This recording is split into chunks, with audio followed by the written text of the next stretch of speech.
Saya mau jadi saksi ini. Baru sehari dan besok 2 hari atau 3 hari ini saja saya jadi saksi bagaimana besarnya Nahdlatul Ulama. Jadi kalau katanya ada organisasi Islam terbesar di Indonesia, bahkan di dunia, yang massa dan jamaahnya nyata dan real, itu namanya Nahdlatul Ulama. Saya saksinya. Kalau melihat semacam ini saya haru. Pengorbanan saya pikir belum sebanding sama pengorbanan orang-orang yang begitu cinta pada Nahdlatul Ulama. Maka walaupun lelah saya gembira. Pulang dari Jambi subuh tadi saya sudah ke Indramayu, kumpul sama pengurus PWNU, para masyayikhnya dalam halaqah. Dari sana ke Bekasi, lalu ke sini. Subuh besok saya terbang ke Brunei, pelantikan NU di Brunei. Ini menunjukkan bahwa Nahdlatul Ulama kalau dikatakan katanya asluha thabitun wa far'uha fis sama, ia ibarat pohon yang sangat kokoh, akarnya menghujam ke bawah, rantingnya kemana-mana.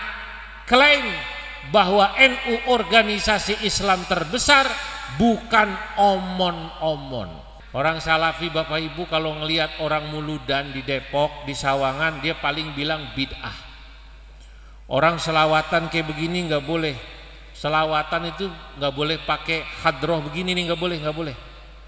Selawatan lagunya cuma satu, nggak pakai lagu Allahumma sholli ala Muhammad wa ala ali Muhammad, paling tinggi. NU walaupun tadinya organisasi besar atau sekarang organisasi besar, kalau rantingnya mati, kalau alumni pesantrennya tidak menyebarkan faham Nahdlatul Ulama, organisasi ini tidak dirawat, bukan mustahil mati di satu daerah. Saya mau tanya, mau nggak NU mati di sini? Kader NU ini sekarang ada yang di DPR, DPRD. Ki Mujib ini dulu anggota dewan. Ada yang jadi wali kota, dikirim kader NU. Supaya apa? Nanti ketika jadi wali kota, jadi bupati, jadi gubernur, sebesar-besarnya bisa berkhidmat untuk umat dan bangsa, khususnya juga mau berjuang untuk faham Ahlus Sunnah wal. Saya mau tanya, orang Depok mau nggak punya wali kota yang pahamnya sama kita? Mau apa tidak? Mau apa tidak? Harus didukung. Supaya apa? Dalam rangka siasatud dunia. Beberapa kali saya ceramah di Depok, alhamdulillah, menjak dipegang oleh Kiai Solehan ini, NU di Depok tambah hidup. Amin. Ini luar biasa beliau, sampai kurus begini nih. Sampai kurus. Keliling ini nggak habis-habis, beliau bilang katanya. Lah dia baru tahu, dia ngurusin Depok aja sampai kurus. Saya ngurusin Indonesia Raya sampai gemuk begini.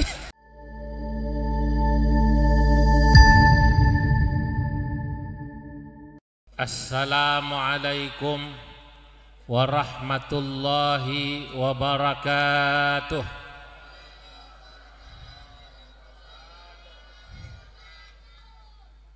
Alhamdulillahilladzi ja'ala nahdlatal ulama'i jam'iyatan tayyibatan mubarakah, asluha thabitun wa far'uha fis sama. Wassalatu wassalam ala sayyidina wa habibina wa syafi'ina wa maulana Muhammadin sayyidil anbiya wa imamil atqiya wa mir'atil awliya wa yambu'i ulumil ulama wa mu'tamadi futuhil awliya wa ala alihi wa ashabihil asfiya wattabi'ina lahum bi ihsan taraku lana ma'arifahum wa turrathahum al-gharra wa tharra. Amma ba'du, hadratal muhtaramin, para alim ulama, para masyayikh, para kiai, wabil khusus al-mukarram Kiai Haji Ahmad Junaidi, Muhammad Junaidi, Semoga Allah senantiasa berikan beliau kesehatan, panjang umur, dan selalu memberikan ilmu-ilmunya dan keberkahannya bagi kita semua. Al-Mukarram Kiai Haji Daman Huri, Rais Syuriah PCNU Depok, beserta jajaran Syuriah yang hadir. Ada Kiai Haji Abdul Mujib, juga para masyayikh yang saya mohon maaf tidak bisa menyebut satu persatu namanya. Ketua PCNU Kabupaten Depok, Kota Depok, Ustadz HK itu hampir kiai,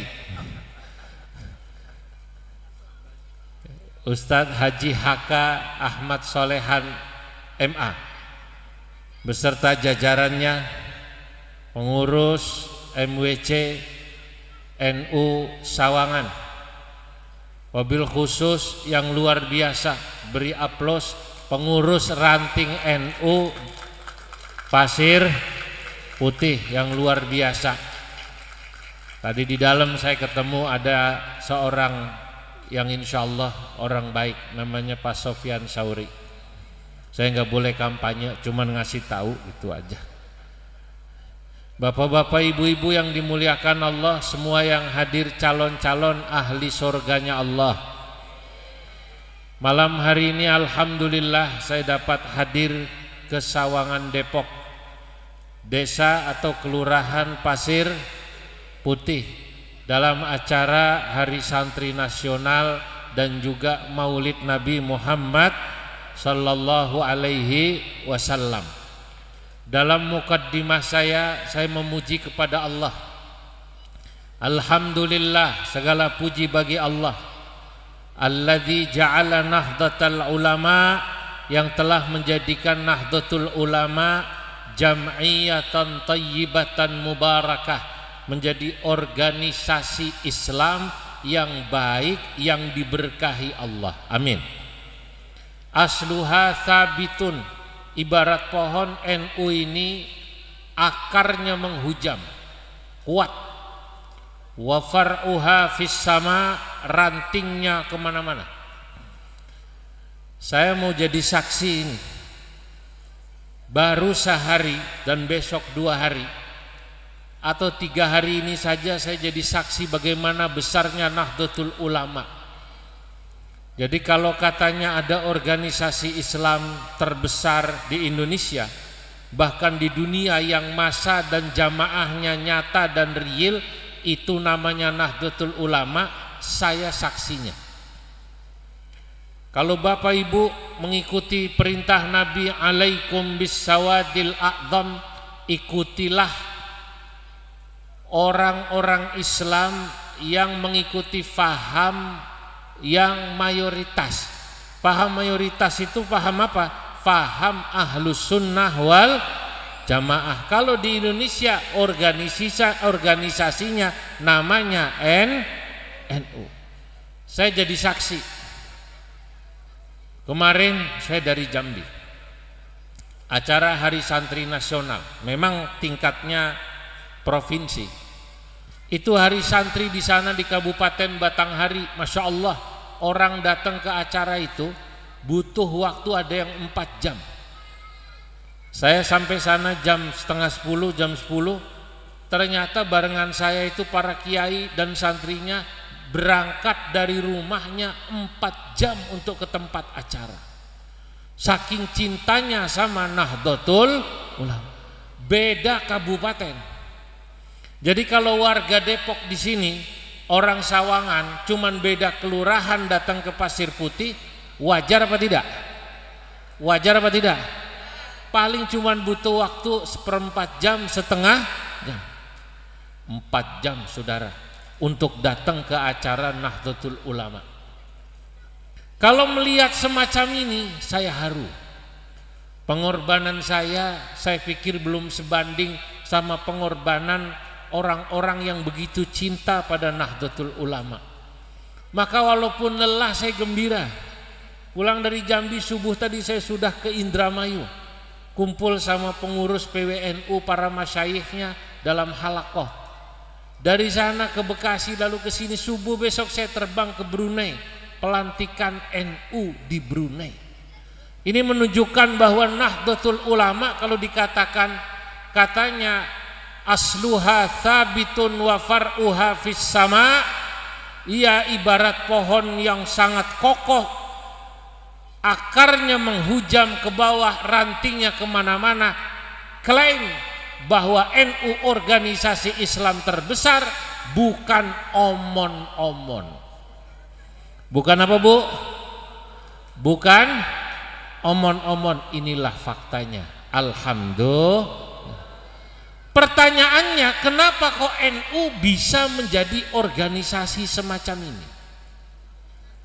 Pertama, pasti karena pendirinya ikhlas.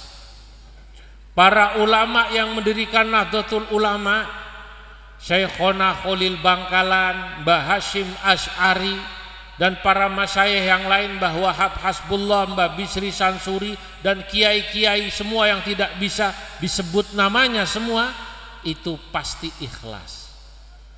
Ikhlas kenapa? Mereka mendirikan NU karena Allah. Sebagai ulama mereka sadar ulama itu warasatul anbiya, pewaris siapa? Nabi.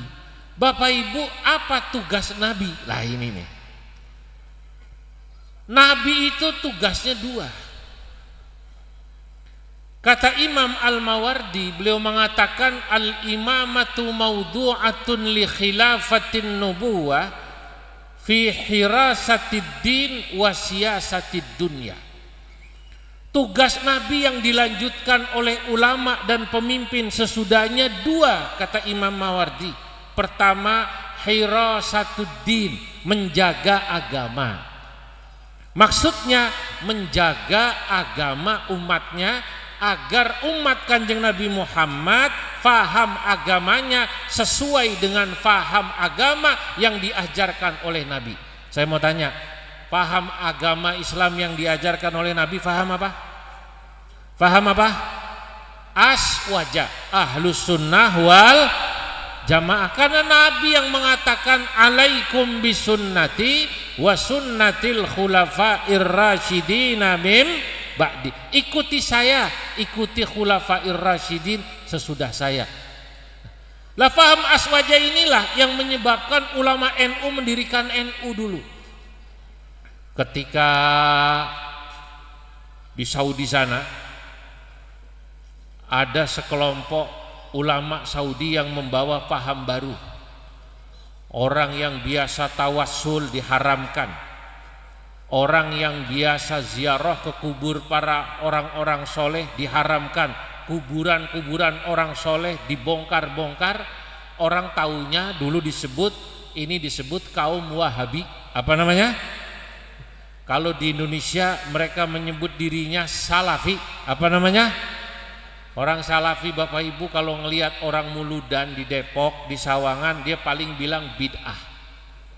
Orang selawatan kayak begini nggak boleh.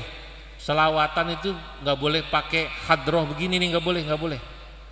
Selawatan lagunya cuma satu, nggak pakai lagu Allahumma sholli ala Muhammad wa ala ali Muhammad paling tinggi. Sementara kita tahu dari dulu sholawatan itu macam-macam.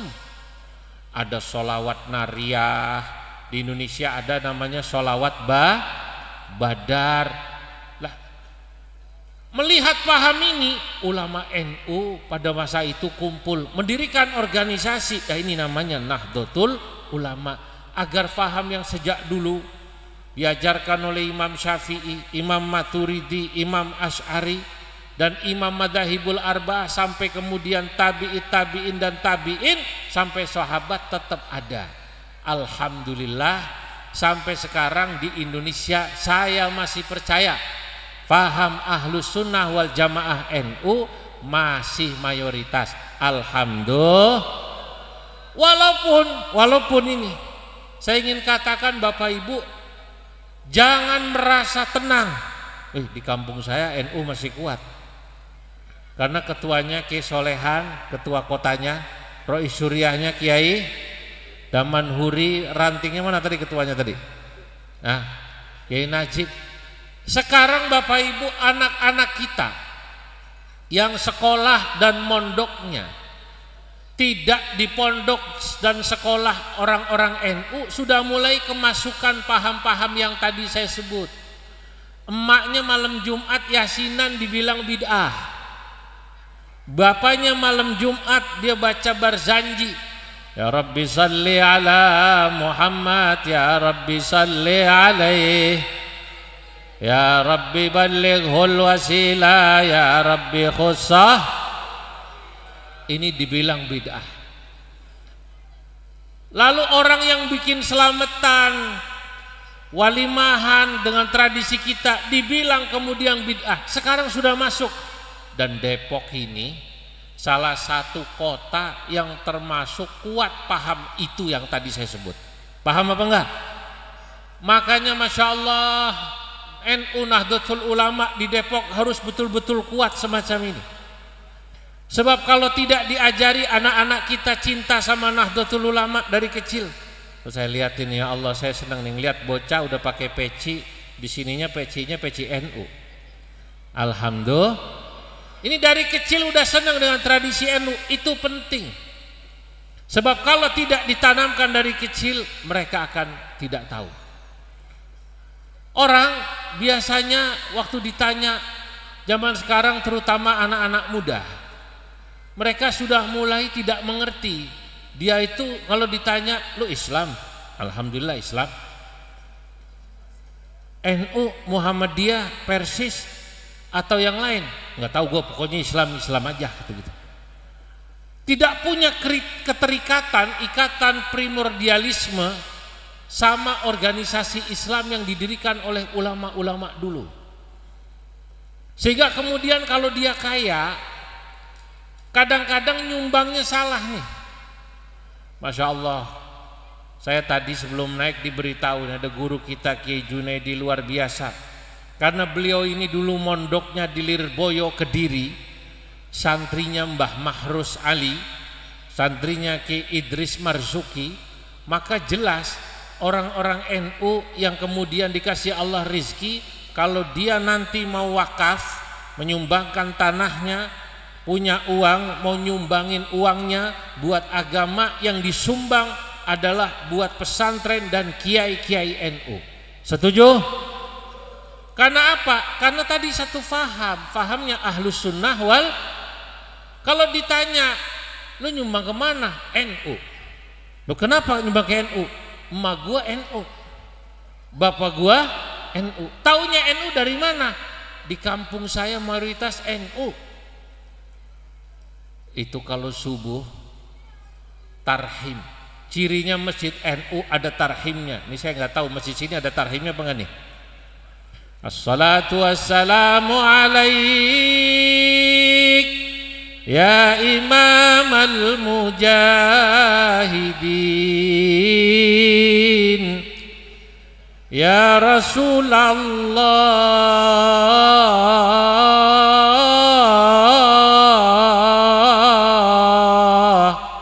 Geser sini, geser. Karena suara itu ketutupan badan ente. Nah, sini geser sini. Jadi suaranya nggak bisa lepas. Ini tarhim. Nah, itu baru enak kan? Nah, iya. Ini NU, Pak, Bu. Jadi cirinya gampang itu. Nah, makanya menanamkan ke NU-an dari kecil penting. Karena ulama kita mendirikan NU dalam rangka tadi hirasatuddin, menyelamatkan agama masyarakat agar tetap ngikutin faham Ahlus Sunnah wal Jamaah. Ini satu. Kedua, ulama dan para pemimpin itu mendirikan NU dalam rangka melanjutkan tugas Nabi. Apa tugas Nabi? Tadi kata Imam Al-Mawardi, selain hirasatuddin, beliau katakan wasiyasatud dunya, agar ulama ikut terlibat untuk mengatur kemaslahatan dunia. Siyasatud dunya kalau diterjemahkan secara letterlek, mengatur politik kehidupan dunia. Lah politik itu tujuannya untuk kemaslahatan. Lah termasuk politik kemaslahatan itu apa? NU Bapak Ibu selain ngurusin anak-anak Bapak Ibu diajarin dari kecil supaya ngapalin sifat 20. Allah wujud kidam mukhalah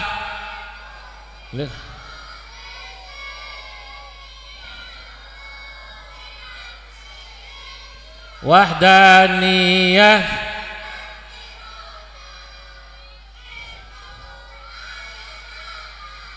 basar kalam aliman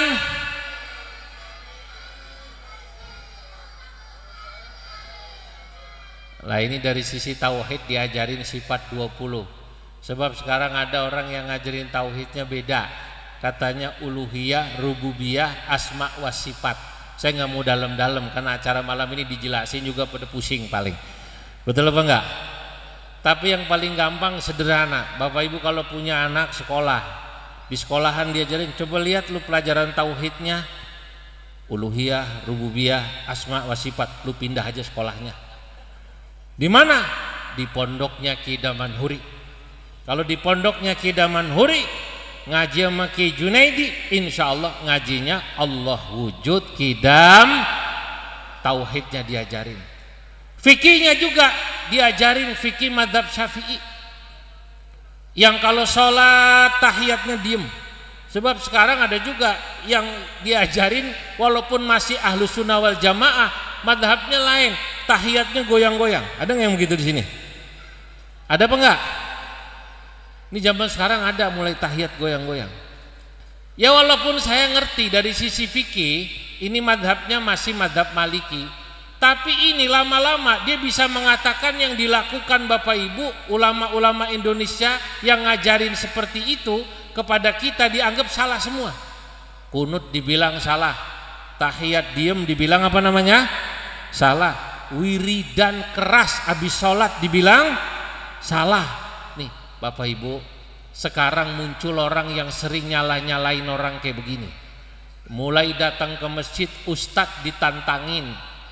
Kalau yang ditantangin ustadz debat masih lumayan. Kadang-kadang yang ditantangin debat orang awam. Orang awam ditanya, "Bentar Bang, lu sembahyang tahiyatnya diem, dalilnya mana?" Yang ditanya tukang gorengan. Ditanya dalil. Kata tukang gorengannya, "Bentar, lu lihat wajah gua, wajah ustadz apa wajah tukang gorengan gitu. Lu kalau nanya dalil sama Ki Damanhuri, kalau nanya dalil sama Kiai Junaidi, kalau nanya saya jangan nanya dalil. Saya ini ngikutin ulama." Orang awam yang penting kalau dia tahu gurunya alim, insya Allah selamat. Amin. Dulu ada kiai namanya Kiai Bisri Mustafa, kakeknya Gus Yahya. Lu ceramah itu, kata beliau, "Hei orang awam, nggak usah pusing kalau nanti ditanya malaikat mungkar nakir di kuburan, mar rabbuka wa man nabiyuka wa madinuka, ya kalau takut nggak bisa bahasa Arab cukup jawab mar rabbuka, rombongan." Apa jawabannya? Rombongan. Rombongan siapa? Rombongan Kiai NU, rombongan Kiai Bisri Mustafa, rombongan Kiai Damanhuri, rombongannya Kiai Solehan, apa hampir Kiai tadi. Biar kepala rombongan yang ditanya. Kenapa? Karena memang orang awam insya Allah selama dia mengikuti ulama yang Bapak Ibu yakini keilmuannya, insya Allah selamat dunia akhirat. Amin. Lah sekarang banyak orang nih main suka ngajak debat orang. Saya pernah Bu, Pak, habis ceramah begini di satu kantor, begitu turun diajak debat. Awalnya dia tanya sama saya, "Kiai, bagaimana hukumnya misalnya kunut?" Oh, saya bilang begini. Begitu saya jawab sesuai jawaban fikih normalnya, dia langsung mendebat. "Oh nggak bisa, kunut tuh kurang kuat, yang benar begini begini begini." Saya diam, saya pandangin orang itu. "Begini Bang, ente ini tadi nanya apa ngajak debat?" Dia bilang, "Ya dua-duanya Pak." Waduh, dua-duanya. Sebentar, ngajak debat saya mau tanya, situ bisa bahasa Arab nggak? Ya bisalah dikit-dikit Pak, kalau cuman marhaban ahlan wa sahlan. Dan kalau cuman marhaban ahlan wa sahlan juga orang Pasir Putih bisa. Betul apa tidak? Ibu-ibu sini kalau berangkat umroh canggih dia, walaupun nggak pernah sekolah madrasah sampai tamat aliyah, keluar dari masjid ditawarin kudungan, Siti Rahmah khamsa real, dia liatin tangannya 5. Dia mau nawar 2 real, bahasa Arabnya bingung. Untung dia ingat sembahyang subuh, wan rakaat ini. Maksudnya riala ini jadi apa? Rakaat ini, tangannya gini. Yang dagang liatin, wajahnya wajah Depok. Kata yang dagang, la salasa rakaat fardhu lillahi ta'ala, Allahu Akbar. Kalau mau lu katanya 3 real, dibilang 3 rakaat. Nah, kalau cuman bahasa Arab kayak begini, bahasa Arab pasar namanya, semua orang bisa. Saya bilang bukan itu yang saya maksud Bang. Situ bisa bahasa Arab itu bisa baca kitab kuning apa enggak? No, kitab kuningnya kayak di rumah Ki Junaidi. Gundul, nggak ada harokatnya. Dia geleng-geleng. Maaf Pak, saya nggak bisa. Saya cuman baca, beli buku yang dijual tentang sifat sholat Nabi. Itu yang saya tahu. Sekarang banyak buku-buku begitu tuh. Sifat apa namanya? Sholat Nabi. Orang awam, ya nggak salah namanya baca. Orang awam nggak salah beli buku apapun. Yang dia salah, dia menganggap satu hadis yang dia baca dianggap qat'i, sehingga tidak ada perbedaan pendapat, padahal ini wilayah perbedaan nah sekarang muncul. Makanya ulama NU mengajari betul, terutama di kalangan santri-santrinya, ustadznya, kalau nanti di masyarakat tamat, jangan tidak menyebarkan faham ahlus sunnah wal jamaah. Saya Bapak Ibu, saya ini alhamdulillah tahaddus bin nikmah sudah keliling Indonesia. Selama keliling Indonesia saya lihat kenapa kok NU bisa sebesar ini. Karena alumni pesantren-pesantren NU nih di tanah Jawa terutama, begitu tamat semua menyebarkan Islam di seluruh Indonesia, dakwah, dan yang disebarkan faham aswa wajah. Walaupun di sana nggak langsung jadi kiai. Saya pernah ke NTT, Nusa Tenggara Timur, persisnya di Soe dan Sumba. Saya nangis. NTT Islam minoritas, penduduk Soe 250.000, Islamnya paling 35 atau 40.000. Di NTT, di Soe, masjid cuma ada 6. Makanya kita sekali-kali main sono, ngopinya jauhan, biar tahu kondisi umat Islam di NTT, tahu kondisi umat Islam di Manado, tahu kondisi umat Islam di Papua, di Merauke, Jayapura, biar kita tahu. Yang saya salut ketika saya ke sana, saya ketemu orang alumni pondok. Pondok mana? Ada yang Langitan, ada yang Lirboyo, ada yang Pelosok, ada yang alumni Sarang, ada yang alumni Kajen, ada yang alumni Buntet, ada yang alumni Darul Rahman, ada yang alumni mana-mana. Yang saya temuin di Soe alumni Pondok Langitan. Di sana ini alumni pesantren tamat aliyah. Yang saya salut, apa yang dilakukan? Dia jualan gorengan. Kalau pagi sampai sore jualan gorengan, habis asar dia buka madrasah kecil-kecilan di rumahnya. Anak-anak Islam belajar ngaji. Dari mulai tadi Bu, Allah wujud kidam bahkan belajar tajwid anak-anak, diajarin kitab Hidayatus Sibyan. Alhamdulillahi wa shalla rabbuna ala nabiyil mustafa habibina. Habis itu diajarin sorof, habis itu diajarin nahwu, habis itu diajarin fikih, habis itu diajarin akhlak. Jualan gorengan. Kalau malam Jumat dia bikin yasinan, bikin barzanji. Kata saya, ini yang menyebabkan NU tetap eksis di seluruh Indonesia. Alumni pesantren semacam ini yang menyebarkan. Maka Bapak Ibu yang di Depok, yang kita di sini mayoritas, kalau Bapak Ibu diem aja, tradisi kita amaliyah NU di masjid tidak dihidupkan, lama-lama mulu dan habis. Betul apa tidak? Lama-lama anak kita nggak ngerti abtadiul imla bismiddatil aliyah mustadirran faidal barakati ala ma anallahu wa aula, maka ini harus dilakukan.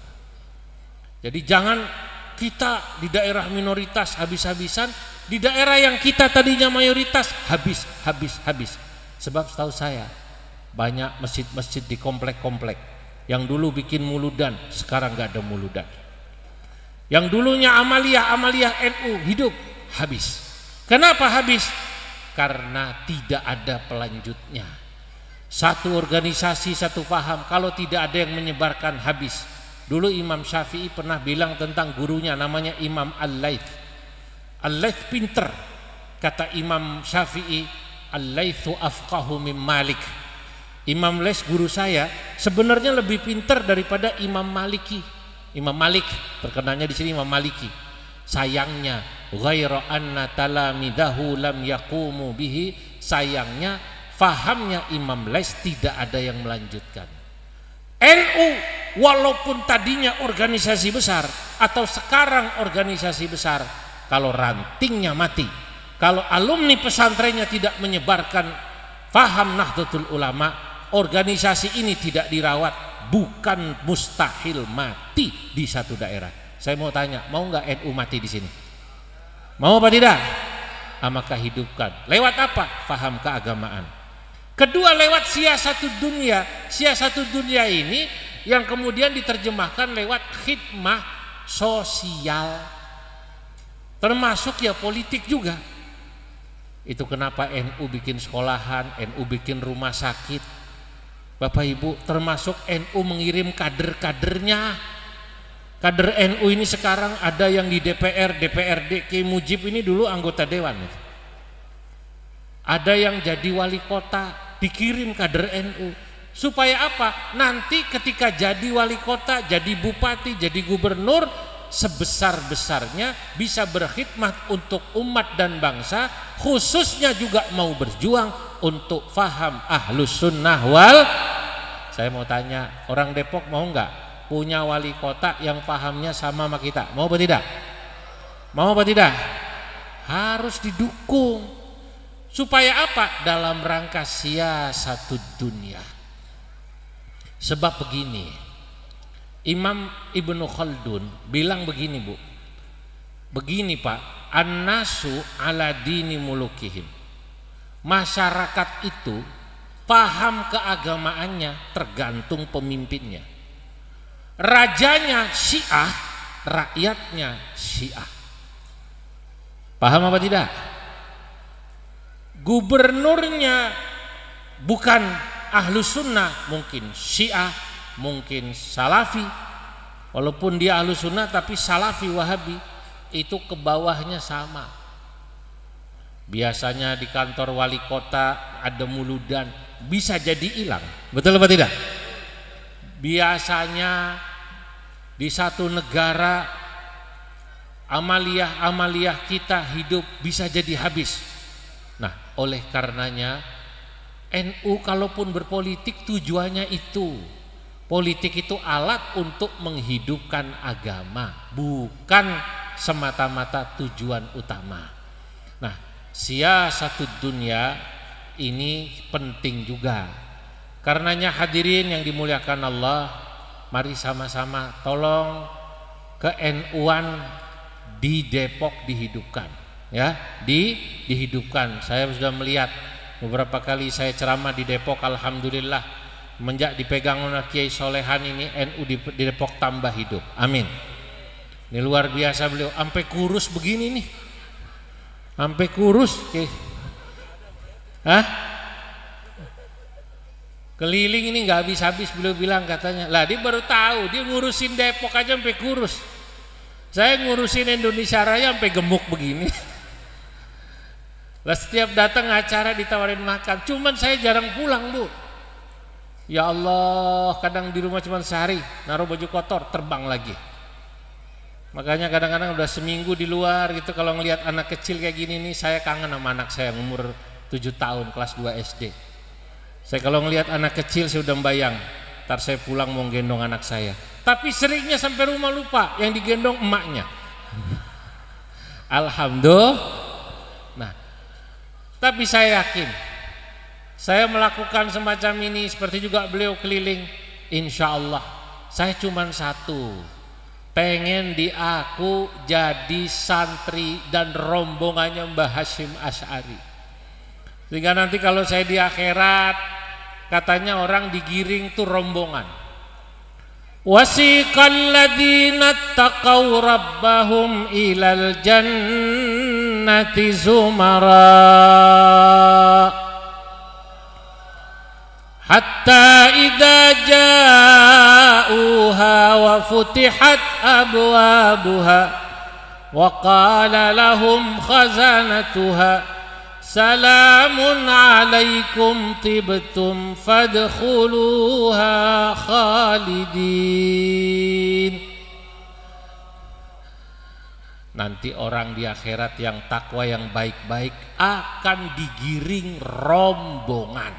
Itu Zumaro. Ini kiai itu kalau bercanda, bercandanya ada dalilnya. Paham apa enggak?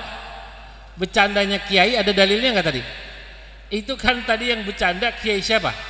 Kiai Bisri Mustafa. Rombongan. Ditanya malaikat, dari mana bang? Rombongan. Rombongan siapa? Rombongannya Ki Hasyim Asy'ari, NU. NU itu ikut siapa? Ikut Ahlus Sunnah wal Jamaah. Tauhidnya Imam Asy'ari, fikihnya madhab 4, khususnya Imam Syafi'i, tasawufnya Imam siapa namanya? Junaid Al-Baghdadi, dan juga Syekh Abdul Qadir Jailani, dan juga Imam Ghazali. Udah itu. Saya cuman begitu mimpi saya. Ya Allah. Jadi melihat semacam ini nih, ini kenikmatan luar biasa. Saya cuman pengen diaku jadi santrinya Mbah Hasyim. Dan alhamdulillah sebagai santri kita sudah diakui oleh negara. Setiap tanggal 22 Oktober adalah kita peringati hari santri. Bapak Ibu yang dimuliakan Allah, mohon maaf saya harus pulang lebih awal karena jam 4 atau kurang saya harus ke bandara. Pada subuh saya harus terbang ke Brunei. Moga-moga apa yang saya sampaikan manfaat.